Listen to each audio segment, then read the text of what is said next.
अमीर बहू का करोड़ों का शोरूम, गरीब बहू का फुटपाथ पर काम। साधारण शादी के जोड़े में सेजल अपने कच्चे मिट्टी के बने छोटे से ससुराल में गृह प्रवेश करती है। सामने दो चौकियां घर के अलग अलग कोनों में रखी होती हैं। पास में ही मिट्टी का एक चूल्हा रखकर एक छोटी सी रसोई बनी होती है। बहू, तुम्हारा ससुराल बहुत बड़ा तो नहीं है। हमारे पास बस यही भाड़े का घर है जिसमें चौकियां डालकर हम लोग यहीं पर सोते हैं। बहू, इस चौके पर मैं और तुम्हारी सास सोएंगे और इस पर तुम अपने पति के साथ सो जाना। शारदा और रामलाल अपनी चौकी पर जाकर सो जाते हैं। प्रीति जमीन पर बिस्तर बिछाकर सो जाती है और सेजल राघव के साथ सो जाती है। वहीं दूसरी तरफ मीनाक्षी अपनी अमीर बहू का गृह प्रवेश करवा रही होती है। मीनाक्षी बहन, लगता है तुम्हारी बहू ने काफी महंगी ड्रेस पहनी है। इसमें लगना क्या है, ये महंगा लहंगा ही है, पूरे 75,000 का है। क्या 75,000 का लहंगा है? अरे बस करो तुम लोग, मेरी अमीर बहू को नजर मत लगाना। कनिका अपने डिजाइनर लहंगे में गृह प्रवेश करती है और कनिका अपने एसी लगे कमरे में चली जाती है और सो जाती है। अगली सुबह कनिका अपने इंडो वेस्टर्न लुक में हॉल में आती है। हाय, मेरी बहू कितनी प्यारी लग रही है।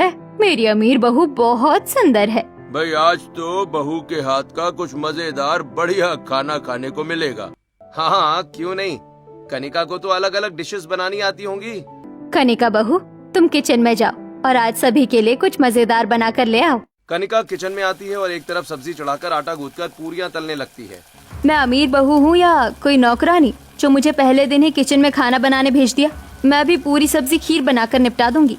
इतना कहकर कनिका पूरी सब्जी और खीर बनाती है और थोड़ी देर में डाइनिंग टेबल पर पहुंच जाती है। कनिका, तुमने पूरी सब्जी और खीर बनाई है? बहू, मैं तो सोच रहा था कि तुम कुछ अलग डिश बनाओगी, बड़ा मजा आएगा खाने में। पर पूरी सब्जी खीर ये तो हम रोज ही खाते हैं। मैंने सोचा कि आप लोगों के लिए कुछ बढ़िया डिश बनाओ, पर फिर लगा शादी में आप लोगों ने बहुत कुछ खाया होगा, इसलिए हल्का खाना ही सही रहेगा। देखा आप लोगों ने, मेरी बहू कितनी समझदार है। बहुत सही किया मेरी बहू ने, हल्का खाना ही बनाया। अरे बहू, समझदारी इसी में है कि घर वालों के मन का ख्याल रखा जाए। आज तो खाना भाई और भी स्वाद लगेगा। सभी कनिका के हाथ का खाना खाने लगते हैं और दूसरी तरफ सेजल अपनी पहली रसोई के दिन अपने घर से दूर एक आम के पेड़ के पास आती है। अरे, पके हुए आम तोड़ लेती हूँ, खाना क्या बनाऊँ? माँ जी भी पूछ रही थी कि पहली रसोई में क्या बनाऊँ, घर में तो कुछ है नहीं। इतना कहकर सेजल चिलचिलाती धूप में पत्थर मारकर उस पेड़ से पके हुए आम तोड़ती है और घर चली जाती है। शारदा, पहली रसोई में तो कुछ मीठा बनता है ना, और हमारे घर में तो खीर बनाने के लिए चावल तक नहीं है, दूध भी नहीं है। अब कैसे पहली रसोई होगी? पापा जी, आप चिंता मत कीजिए, मैं अपनी पहली रसोई बनाऊंगी और कुछ मीठा भी बनाऊंगी। मुझे घी या चावल की जरूरत नहीं है। इतना कहकर सेजल अपने छोटे से मिट्टी के चूल्हे के पास बैठती है और लकड़ियां लगाकर चूल्हा जलाती है और आटे में चीनी मिलाकर आटा गूंथती है और रोटियां सेकने लगती है और अपने साथ लाए हुए आमों का आमरस बनाती है और सभी को परोसती है। एक नंबर भाभी, आपकी आटे में चीनी वाली मीठी रोटी और ये पके आम का आमरस बहुत स्वादिष्ट है। वाह सेजल, तुम तो बहुत समझदार हो यार। इतने सस्ते में तुमने अपनी पहली रसोई भी पूरी कर ली और रिवाज भी निभा लिया। गृहिणी है मेरी बहू, गरीब ससुराल में भी कैसे चीजें संभाली जाती है, ये सब मेरी बहू जानती है। इसी तरह सेजल गरीबी में भी अपनी पहली रसोई पूरी करती है और खाने के बाद राघव अपनी नीले रंग की यूनिफॉर्म पहनता है और रोलिंग फैक्ट्री में आ जाता है, जहाँ तेज गर्मी में काम करने लगता है। वहीं दूसरी तरफ कनिका बहू, तुम्हारी पहली रसोई तो पूरी हो गई। अब बताओ तुम्हें क्या नेक चाहिए? पहली रसोई के नेक में कुछ भी मांगूंगी तो देंगे। अरे हाँ बहू, अगर दे सका तो जरूर दूंगा। तुम बताओ। मुझे करोड़ों का शोरूम खोलना है, उस शोरूम की मालकिन मैं बनना चाहती हूँ और मैं ही उसे चलाऊंगी। बहू, तुझे करोड़ों का शोरूम क्यों खोलना है? इतने बड़े घर की बहू है, तेरा पति इतना अच्छा कमाता है, तू शोरूम का क्या करेगी? नहीं, आपने कहा था मैं जो मांगूंगी आप देंगे, मुझे करोड़ों का शोरूम ही चाहिए। अच्छा ठीक है, मैं कल ही बैंक से जाकर बात करूंगा। इतना कहकर राहुल अपने काम पर चला जाता है और कृष्णलाल और मीनाक्षी अपने अपने कमरे में चले जाते हैं। ऐसे ही दिन बीतते हैं और रात में राघव थका हुआ पसीने से लथपथ अपने घर लौटता है। सेजल तुरंत उसे पानी देती है। बाप रे, इतनी तेज गर्मी में रोलिंग मिल में काम करना तो ऐसा लगता है जैसे किसी ने भट्टी के अंदर फेंक दिया हो। आपकी मेहनत बेकार नहीं जाएगी, देखिएगा आपकी मेहनत भी एक दिन जरूर रंग लाएगी। सेजल अपने गरीब ससुराल में अपने पति का पूरा साथ देने की कोशिश करती है और वहीं दूसरी तरफ राहुल और कनिका बैंक में मैनेजर के साथ बैठे होते हैं। मिस्टर राहुल, हमने सारे लीगल डॉक्यूमेंट्स पूरे कर लिए हैं। आप जो करोड़ों का शोरूम खोलना चाहते हैं उसके लिए लोन भी पास हो जाएगा, लेकिन आपको ईएमआई समय पर भरनी पड़ेगी। डोंट वरी, मैं समय से पहले आपकी ईएमआई भर दूंगी और पूरा लोन भी चुका दूंगी। बस एक बार मेरा करोड़ों का शोरूम खुलने दीजिए। मैम, आप समझिए, आपका करोड़ों का शोरूम खुल ही गया। बस शाम तक पैसे आपके अकाउंट में आ जाएंगे। कुछ दिन बीतते हैं और बीच बाजार में कनिका एक कांच के दरवाजे वाला सुंदर शोरूम खरीदती है और बाजार में भीड़ लग जाती है, जहां लोग कनिका के शोरूम का उद्घाटन देखने के लिए खड़े होते हैं। मेरी बहू अपने ससुर से ही अपने करोड़ों के शोरूम का उद्घाटन करवाएगी। राहुल, मुहूर्त हो गया, मैं उद्घाटन करने जा रही हूँ। कनिका अपने करोड़ों के शोरूम का उद्घाटन करती है और अंदर चली जाती है, जहां एसी लगे होते हैं, रैक और काउंटर बने होते हैं। ये क्या, बहू ने तो मुझे उद्घाटन करने ही नहीं दिया। छोड़ो, कोई बात नहीं, उसकी इच्छा है अपने करोड़ों के शोरूम की, उसे पूरी करने देती हूँ। भाई बहू, तुमने करोड़ों का शोरूम तो खुलवा लिया, अब इसमें सामान कहाँ से लेकर आओगी? क्या क्या बेचोगी तुम? मैं अपने शोरूम में सिर्फ महंगे और ब्रांडेड कपड़े और फुटवेयर बेचूंगी। उद्घाटन के बाद सभी लोग घर चले जाते हैं और बाजार में घूम रहे सेल्समैन कनिका के शोरूम में आते हैं। जी, हम इस बाजार के डिस्ट्रीब्यूटर्स हैं। आप अपने शोरूम में हमारे कॉस्मेटिक प्रोडक्ट्स रख कर देखिए, बहुत अच्छे प्रोडक्ट्स हैं हमारे। तुम्हारे ब्रांड नेम, फेम, ना कोई ग्लैम। मैंने करोड़ का शोरूम खोला है, फुटपाथ पर दुकान नहीं लगाई है। तो मैम, आप शर्ट, जीन्स, पैंट जो भी रखना चाहती हैं हमें बताइए, हम आपको पहुंचा देंगे। ऐसे कपड़े मेरे घर के नौकर पहनते हैं। मैं अपने करोड़ों के शोरूम में सिर्फ बड़े ब्रांड के कपड़े ही बेचूंगी और मैंने ऑर्डर भी दे दिया है। मैम, आपको हर वैरायटी, हर रेंज के कपड़े और आइटम रखने चाहिए। वैसे तुम 2 टके के सेल्समैन को मुझे बताने की जरूरत नहीं है कि मुझे अपने शोरूम में क्या रखना चाहिए क्या नहीं। चुपचाप जैसे आए हो वैसे ही वापस निकल जाओ। कनिका सेल्समैन की बेइज्जती करके उसे भगा देती है। वहीं दूसरी तरफ सेजल पल्लू फटी साड़ी में सरकारी नल से प्रीति के साथ पानी भर रही होती है। ननन जी, आपका कॉलेज कब है? भाभी, बस अभी कॉलेज के लिए ही निकल रही हूँ। इतना कहकर प्रीति अपने कॉलेज के लिए निकल जाती है और थोड़ी देर में कॉलेज पहुँच जाती है। अरे वो देखो, हमारी कॉलेज की सबसे बड़ी गरीब आ गई। कॉलेज वालों को स्कॉलरशिप जरा सोच समझ कर देनी चाहिए। सभी कॉलेज में मेरे फटे कपड़ों का मजाक उड़ा रहे हैं और सच में कहाँ इनके शोरूम के महंगे कपड़े और कहाँ मेरे फुटपाथ के सस्ते कपड़े। प्रीति घर आती है और दुखी मन से सारी बात अपनी भाभी को बताती है। आज हमारी परिस्थिति खराब है तो लोग हमारा मजाक उड़ा रहे हैं। कल हमारी परिस्थिति ठीक हो जाएगी तो लोग हमें अपना दोस्त बनाने लगेंगे। इस तरह सबकी बातों को दिल पर नहीं लिया जाता है। और रही बात फटे कपड़ों की, ये तो मैं 2 मिनट में ठीक कर दूंगी। सेजल बहुत अच्छे से प्रीति के फटे कपड़े सिलने लगती है और सिलकर प्रीति को दे देती है। ऐसे ही एक दिन सेजल अपनी सास के साथ सब्जी मंडी आई होती है। बहन जी, क्या दे दूं आपको? भैया, मुझे तो वैसे आलू दे दीजिए। अच्छा, ये लीजिए आपके आलू और 20 रुपए हुए। भैया, 20 रुपए कैसे? 17 रुपए ही हुए हैं, बाजार में यही दाम है। इसी तरह सेजल बाजार में बार्गेनिंग करके कम दामों में अच्छी चीजें खरीदती है। तभी सेजल को उल्टियां होने लगती हैं और सर चकराने लगता है। शारदा सेजल को संभालती है। क्या हुआ बहू, क्या हुआ तुझे? तू ठीक तो है? हाँ माँ जी, मैं ठीक हूँ। बस 1 हफ्ते से जी मचल रहा है और कभी कभी सर घूम जाता है। और बहू, अचानक से सांसें तेज हो जाती होंगी और कुछ खट्टा खाने का मन करता होगा। हाँ माँ जी, पर आपको कैसे पता? बेटी, मैंने भी 2 बच्चों को जन्म दिया है। जब एक औरत गर्भवती होती है तब ऐसे लक्षण होते हैं। तू माँ बनने वाली है बेटी। शारदा सेजल को लेकर अपने घर आती है और सभी को ये खबर देती है। आज पड़ोसी और पूरा घर खुश हो जाता है। सेजल, तुमने मुझे दुनिया की सबसे बड़ी खुशी दी है, थैंक यू। अरे वाह भाई वाह, मैं दादा बनूंगा, मजा आएगा। अपने पोते पोतियों को पीठ पर बिठाकर पूरे घर में घुमाऊंगा मैं। अरे शारदा बहन, तुम्हारे घर आने का तो फायदा हो गया, खुशखबरी सुनने मिली। अब जल्दी से मुंह मीठा कराओ। कांति बहन, मैं तुम्हारा मुंह भी मीठा कराऊंगी और अपनी बहू की नजर भी उतरवाऊंगी। राघव बेटा, आते वक्त मिठाई लेते आना, समझा? राघव अपने लेबर की यूनिफॉर्म पहनकर फैक्ट्री में काम करने के लिए चला जाता है। रात में मिठाई लेकर लौटता है। शारदा पड़ोसियों और पूरे घर में मिठाई बांटती है। घर वाले सेजल का खास ख्याल रखने लगते हैं और सेजल भी संभालते हुए घर के काम करती है। तभी एक दिन राघव रोलिंग फैक्ट्री में मशीन में गरम सरिया डाल रहा होता है।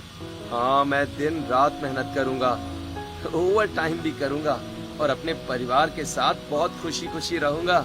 इतना सोचते सोचते राघव अपने सपनों में खो जाता है, फूलों के बागीचे में, जिसमें एक छोटी सी बच्ची आगे आगे दौड़ रही होती है और राघव और सेजल उसके पीछे पीछे दौड़ रहे होते हैं।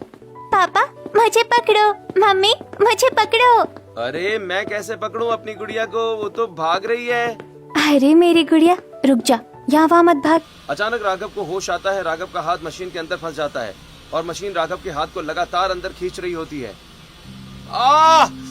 माँ बहुत दर्द हो रहा है। अरे मेरा हाथ, अरे कोई बचाओ प्लीज। अरे कोई बचाओ। मशीन राघव के हाथ को कंधे तक अपने अंदर खींचकर चिपटा लेती है। राघव पूरा लहूलुहान हो जाता है। राघव के को-वर्कर्स तुरंत मशीन को बंद करते हैं और राघव को खींचकर बाहर निकालते हैं। राघव का हाथ लटक रहा होता है। अरे जल्दी करो, इसे अस्पताल लेकर जाओ। हे भगवान, ये लोग नींद में काम करते हैं क्या और हमें फंसा देते हैं। राघव के को-वर्कर राघव को अस्पताल लेकर जाते हैं। वहीं दूसरी तरफ 3 महीने की गर्भवती सेजल को ये जानकारी मिलती है और सेजल अपने पूरे परिवार के साथ अस्पताल पहुंचती है। कहाँ है मेरे पति? क्या हुआ उनके साथ? वो ठीक तो है ना? उन्हें कुछ हुआ तो नहीं? हे भगवान, कौन था वो बदतमीज जो कह रहा था मेरे बच्चे का हाथ मशीन में आ गया? कहाँ है वो? बुलाओ उसे। देखिए आप लोग प्लीज शांत हो जाइए, घबराने से कुछ नहीं होगा। माँ जी, किसी ने मजाक नहीं किया है। सच में राघव जी का हाथ रोलिंग मशीन के अंदर आकर बुरी तरह खराब हुआ है। ये सुनते ही शारदा और सेजल दोनों बेहोश हो जाती हैं। रामलाल और प्रीति दोनों को संभालकर कुर्सी पर बिठाते हैं और चेहरे पर पानी छिड़ककर होश में लाते हैं। देखिए, मरीज को बचाने के लिए हमें तुरंत ऑपरेशन करना होगा। डॉक्टर ऑपरेशन थिएटर में जाते हैं और राघव के दोनों हाथ कंधे से काट दिए जाते हैं। ऑपरेशन का सारा खर्च फैक्ट्री वाले उठाते हैं और कुछ मुआवजा देकर जिम्मेदारी से बच जाते हैं। 1 हफ्ते के बाद राघव अस्पताल से घर आता है और बिस्तर पर लेटा होता है। हे भगवान, ये तूने क्या किया? मेरे पति के हाथ उनसे छीन लिए। कितना बेरहम है रे तू। एक बार भी नहीं सोचा कि हम गरीबों का एक ही सहारा है। आप लोग इस तरह भगवान को दोष मत दीजिए। ये भगवान की नहीं बल्कि मेरी ही गलती है। मैं ही काम करते समय कुछ और सोचने लगा था। मैं देख रहा हूँ कि 1 हफ्ते से आप लोगों ने कुछ खाया तक नहीं है। मुझे आए 2 दिन हो गए, फिर भी आप लोगों को कुछ खाते ही नहीं देखा। आप लोग प्लीज खाना खा लीजिए। सेजल भाभी, आपको इन हालात में भूखे नहीं रहना चाहिए। आप कुछ खा लीजिए। सारे जमा किए हुए पैसे खर्च हो गए। घर मारने के नाम पर कुछ नहीं है। बहू को क्या खिलाऊं, कुछ समझ नहीं आ रहा है। रामलाल खांसते हुए कमर पकड़कर खड़ा होता है। अरे तुम लोग चिंता मत करो, मेरे बेटे का हाथ नहीं रहा तो क्या हुआ, उसका बाप अभी जिंदा है। मैं संभाल लूंगा अब ये घर। ये सुनते ही सेजल अपना पेट संभाल कर खड़ी होती है। नहीं पिताजी, आप इस उम्र में इतनी तेज धूप में बाहर काम करने नहीं जाएंगे। अगर राघव की तरह आपको भी कुछ हो गया तो हम सह नहीं पाएंगे। आज से अपने पति के कंधों की जिम्मेदारी मैं अपने कंधे पर लेती हूँ। इतना कहकर सेजल घर से बाहर निकलती है और एक सोनार की दुकान पर चली जाती है। ऐसी गरीब लड़की तू कहाँ मेरे सोने की दुकान में चली आ रही है? हाँ, मुझे ये नाक की नथनी बेचनी है। ये नथनी तो बहुत पुरानी लग रही है, तेरे पास कहाँ से आई? ये मेरी नानी की नथनी है। मुझे मेरी माँ ने अपनी आखिरी सांसों में दी थी। मेरी माँ की आखिरी निशानी है ये नथनी। तो फिर तू इसे बेच क्यों रही है? मेरे पति के दोनों हाथ कट गए हैं। मुझे अपना घर चलाना है, इसीलिए मैं इसे बेच रही हूँ। इसे बेचकर भी तुझे ज्यादा पैसे नहीं मिलेंगे। इतने पैसों में तेरा घर कैसे चलेगा? क्या करेगी तू? मुझे तो सिर्फ सिलाई कढ़ाई ही आती है और मैं क्या कर सकती हूँ। देख, एक काम कर, मैं तुझे इसके बदले में जो पैसे देता हूँ उनसे बच्चों के कपड़े खरीद। वो कम दाम में ज्यादा मिलेंगे, उन्हें लेकर बाजार में बेच, तुझे मुनाफा जरूर होगा। सेजल आखिरी बार अपनी माँ की नथनी को दिल से लगाकर रोती है। नथनी बेचकर पैसे लेकर एक बड़े बाजार में जाती है। बच्चों के 10 जोड़ी कपड़े खरीदती है और कड़कड़ाती धूप में फुटपाथ पर प्लास्टिक बिछाकर बेचने बैठ जाती है। सामने ही कनिका का शोरूम होता है। बाजार में चारों तरफ कपड़े की दुकानें और तरह तरह के खाने पीने की दुकानें होती हैं और कई सारे लोग सामानों की खरीदारी भी कर रहे होते हैं। बच्चों के कपड़े ले लीजिए, बच्चों के मुलायम बढ़िया कपड़े ले लीजिए। सेजल मनी मन सोचती है कि इतनी तेज धूप में बैठी हूँ, पेट में दर्द भी शुरू हो गया है, पर अभी तक एक भी कपड़ा नहीं बिका। फुटपाथ पर बैठी सेजल को सभी लोग नजरअंदाज करते हुए आगे बढ़ जाते हैं। वहीं दूसरी तरफ कनिका अपने एसी वाले शोरूम में एक कस्टमर को सैंडल बेच रही होती है। दीदी, मुझे हैंडबैग चाहिए। कितने का है ये हैंडबैग? ये हैंडबैग कितना सुंदर है। इसका तो मैंने एक ही पीस मंगवाया है, इसे मैं नहीं दूंगी। ओह सॉरी, ये तो बिक गया है। आप दूसरा कोई बैग ले लीजिए। नहीं, मुझे यही बैग चाहिए, आप दूसरा पीस दे दीजिए। बड़े अनपढ़ गवार हो क्या? मैंने बताया ना ये ब्रांडेड है, 50,000 का है और एक ही पीस मिलता है। अरे तो इतना मुंह टेढ़ा करके क्यों बोल रही है? नहीं लेना मुझे आपके पास से कुछ, मैं जा रही हूँ। नीलम कनिका के शोरूम में चली जाती है और कनिका वो हैंडबैग अपने पास रख लेती है। ऐसे ही पूरा दिन बीतता है। शाम 6 बजे कनिका अपना शोरूम बंद करके घर चली जाती है। वहीं सेजल भी थककर अपने कपड़े लेकर घर चली जाती है। बहू, तूने अपना फैसला सुनाया और घर से निकल गई। एक बार भी नहीं सोचा कि हमें कितनी चिंता हो रही होगी। कहाँ गई थी तू? माँ जी, मुझे काम मिल गया है। ये देखिए, मैं बाजार में बच्चों के कपड़े बेच रही हूँ। इसमें ज्यादा मेहनत नहीं है, बस बैठकर बेचना है। पर पैसे और ये सब कहाँ से मिले तुझे? माँ जी, वो सब छोड़िए। ये देखिए, मैं खाने के लिए भी कुछ लेकर आई हूँ। राघव भी भूखे होंगे, उन्हें मैं अपने हाथों से खाना खिलाऊंगी। दिन भर की धूप में थकी सेजल चूल्हे पर खाना बनाती है और सभी को परोसकर राघव को अपने हाथ से खाना खिलाने लगती है। सेजल, तुम्हारी कान की बाली कहाँ है? मैंने उसे बेच दिया और उन पैसों से ये राशन लाई हूँ और बच्चों के कपड़े बेच रही हूँ। प्लीज आप किसी से कुछ मत कहिएगा। मैं नहीं चाहती कि माँ जी ये सब जाने। भाभी, आपके पास तो 10 जोड़ी कपड़े हैं, क्या बाकी कपड़े बिक गए? ननन जी, मैंने 10 जोड़ी कपड़े लिए हैं, ये बिक जाएंगे तो फिर और ले आऊंगी। भाभी, मुझे नहीं लगता कि आपके कपड़े बिकेंगे, ये कितने साधारण हैं। ऐसे कपड़े कौन बच्चा पहनता है? इसी तरह पूरा परिवार रूखा सूखा खाना खाकर सो जाता है और सेजल हाथ पंखे से राघव को हवा करती है। ननन जी सही कह रही थी, ऐसे साधारण कपड़े बच्चे नहीं पहनते। अगर मैं खुद ही इन पर डिजाइन कर दूं तो? ये सोचकर सेजल सुई धागे से बच्चों के कपड़ों पर हाथी बिल्ली कार्टून बनाती है और अगले दिन फुटपाथ पर कपड़ों को बेचने लग जाती है। वहीं कनिका के शोरूम में एक काले रंग का परिवार अपनी 3 साल की बच्ची के साथ आता है। जी, मुझे अपनी बच्ची और अपनी पत्नी के लिए डिजाइनर कपड़े चाहिए। ये कोयले की खदान क्या कपड़े पहनेगी? कनिका पिंकी और श्रेया के लिए ढेर सारे कपड़े निकालती है। दीदी, मेरी बच्ची पर एक भी कपड़ा नहीं खिल रहा है, कुछ दूसरा डिजाइन दिखाइए ना। तुम जैसे काले लोगों के लिए मेरे पास कोई कपड़ा नहीं है। तुम्हें लगता है कि तेरी काली बेटी पर कोई कपड़ा अच्छा लगेगा? जुबान संभाल कर बात कीजिए। मुझ पर क्या गुस्सा करते हो? खुद की सुंदरता को आईने में जाकर देखो, फिर समझ में आएगा मैंने ऐसा क्यों कहा। खुद की सुंदरता पर इतना घमंड नहीं करना चाहिए। करोड़ों का शोरूम खोल कर रखा है और ग्राहकों से बात करने की तमीज नहीं है। चलिए जी, नहीं लेना हमें इनसे कपड़े। राजेश अपने परिवार के साथ कनिका के शोरूम से निकल जाता है। थोड़ी दूर पर फुटपाथ पर कपड़े बेच रही सेजल के पास भीड़ लगी होती है। अरे वाह वाह वाह वाह वाह, इन कपड़ों पर कितनी अच्छी डिजाइन बनी हुई है। मेरे बच्चे देखेंगे तो खुश हो जाएंगे। एक मुझे भी दे दीजिए बहन जी, 2 साल की बच्ची है मेरी। अरे वो देखो, फुटपाथ पर कपड़े बेच रही है पर उसके कपड़ों पर काफी भीड़ लगी है। चलो देखते हैं। राजेश, श्रेया और पिंकी सेजल के पास आते हैं। जी कहिए, आपको इस बच्चे के लिए कपड़े चाहिए? जी हाँ, आपके पास ऐसे कपड़े हैं जो इस पर अच्छे लगे? जी ये देखिए, ब्राउन कलर की फ्रॉक पर ये बिल्ली बिल्कुल आपकी छोटी सी बच्ची की तरह है। मम्मी, मुझे ये चाहिए। मम्मी, मुझे चाहिए। भले फुटपाथ पर कपड़े हैं पर बहुत मुलायम हैं, डिजाइन भी बहुत अच्छी है। देखो, ये ब्राउन कलर हमारी बेटी पर जच भी रहा है, ले लेते हैं। एक रात सेजल ढेर सारी रुई और मुलायम कपड़े लेकर घर आती है। सेजल, तुम ये रुई और कपड़े लेकर क्यों आई हो? अब इससे क्या करने वाली हो? बच्चों को कपड़ों पर बने डिजाइन बहुत पसंद आ रहे हैं। मैं सोच रही हूँ अब कपड़ों पर हाथी की सूंड, बिल्ली के कान या पूंछ भी बनाऊंगी। बच्चे पहनेंगे भी और खेलेंगे भी। इससे कपड़े और ज्यादा बिकेंगे। और मैंने कुछ और भी सोचा है, वो थोड़ी देर में बताऊंगी। भाभी, तब तो मैं भी आपकी मदद करूंगी। रात होती है और सेजल कपड़ों में रुई भरकर हाथी की सूंड बनाती है, उन्हें कपड़ों पर सिलती है। वाह भाभी, ये सूंड कितना अच्छा लग रहा है और ये बिल्ली के कान बच्चे पहनेंगे तो बहुत खुश होंगे। इसी तरह सेजल कपड़ों पर बिल्ली के कान, पूंछ और अलग अलग डिजाइन बनाकर अगले दिन फुटपाथ पर बैठती है और उसके कपड़े तेजी से बिकने लगते हैं। वहीं दूसरी तरफ कनिका के शोरूम में मोटी श्रुति आती है। दीदी, इस डिजाइन में मेरे साइज के कपड़े दिखाइए, ये मुझे नहीं होंगे। ये ब्रांडेड कपड़े हैं, मैंने सबसे बड़ा साइज भी आपको दिखा दिया है। दीदी, इससे भी बड़े होते हैं, ट्रिपल XL, वो नहीं है क्या आपके पास? ब्रांडेड कपड़े पहनने वाले तुम जैसे मोटे नहीं होते, इसीलिए ट्रिपल XL नहीं बनते। आप बार बार मुझे मोटी क्यों बुला रहे हैं? आपके घर का खाती हूँ क्या? गलती से मेरे करोड़ों के शोरूम में आ गई है तू। जा जिम में जा, जहाँ हाथी पालते हैं वहाँ जा, वही मिलेंगे तेरे साइज के कपड़े। बदतमीज कहेगी, करोड़ों का शोरूम खोला है पर बात करने की तमीज नहीं है। नहीं लेना मुझे तुम्हारे शोरूम से कपड़े, इससे अच्छा मैं फुटपाथ से कपड़े ले लूंगी। इतना कहकर श्रुति गुस्से में शोरूम से बाहर निकल जाती है और ऐसे ही कुछ दिन बीतते हैं। कनिका आए दिन ग्राहकों की बेइज्जती करती है।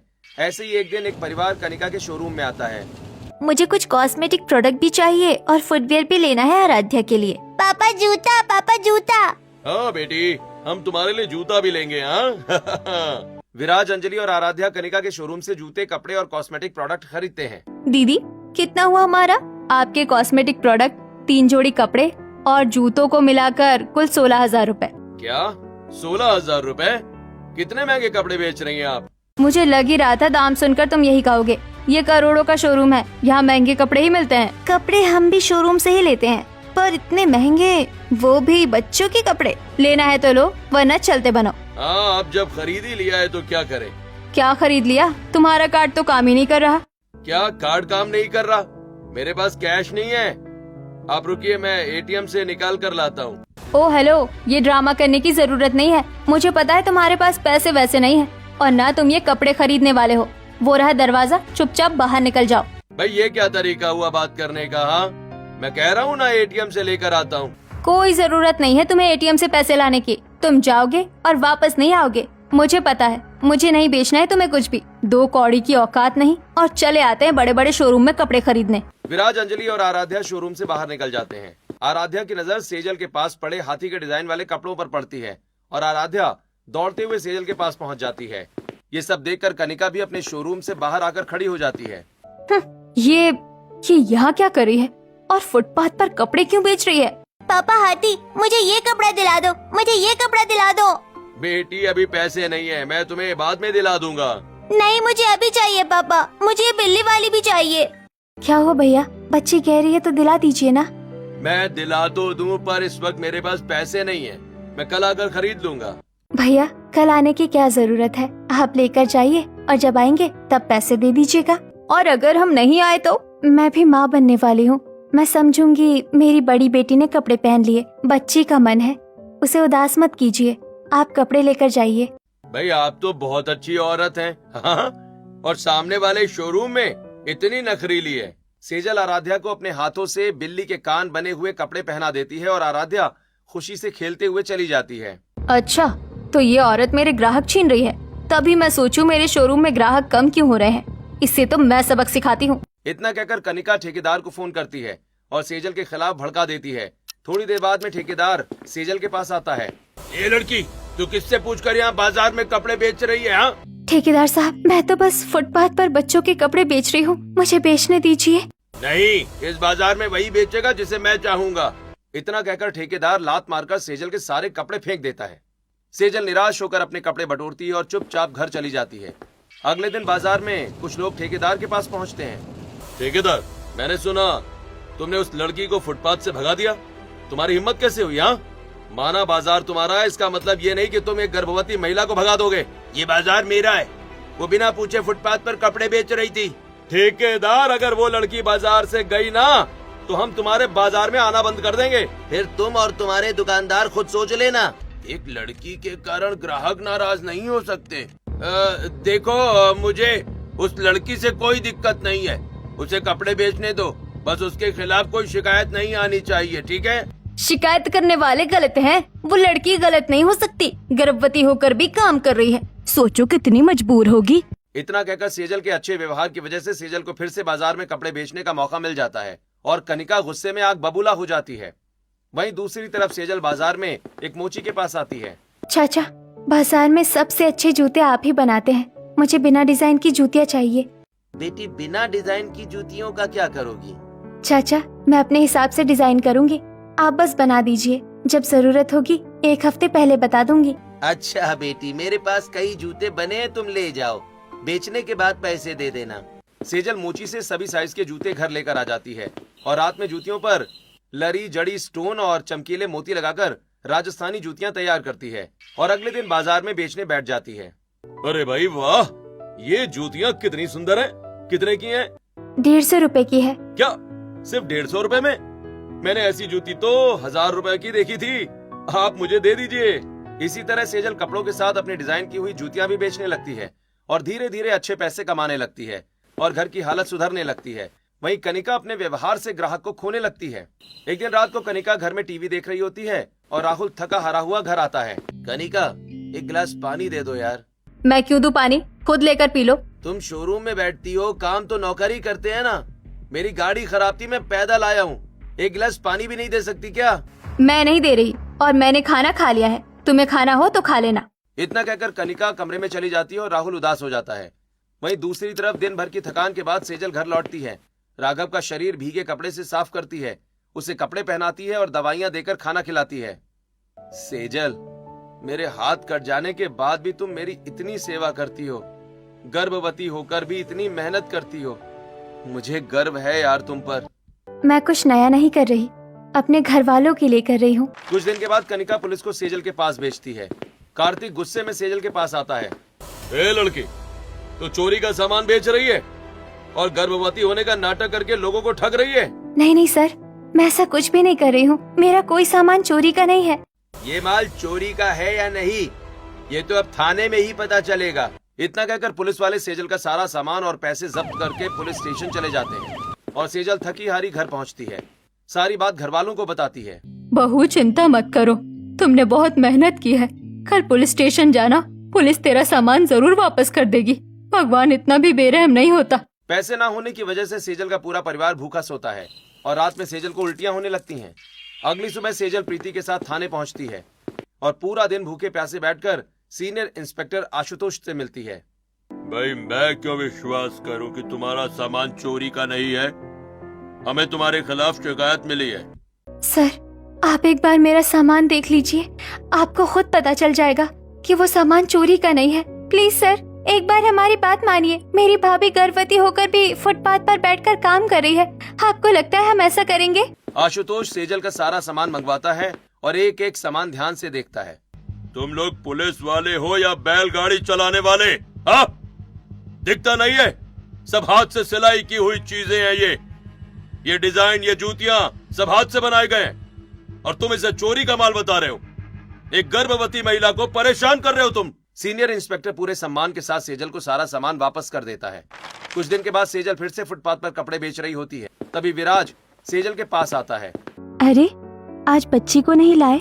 नहीं, आज सिर्फ मैं आया हूँ और आपके लिए एक ऑफर भी लाया हूँ। मैं इस बाजार में एक दुकान देख रहा था। मैं अपनी फैमिली के साथ अमेरिका जा रहा हूँ। मैं चाहता हूँ कि वो दुकान आप ले लें, जब पैसे हो तब दे देना। क्या सच में? हाँ हाँ हाँ, दुकान तैयार है, चलिए उद्घाटन कीजिए।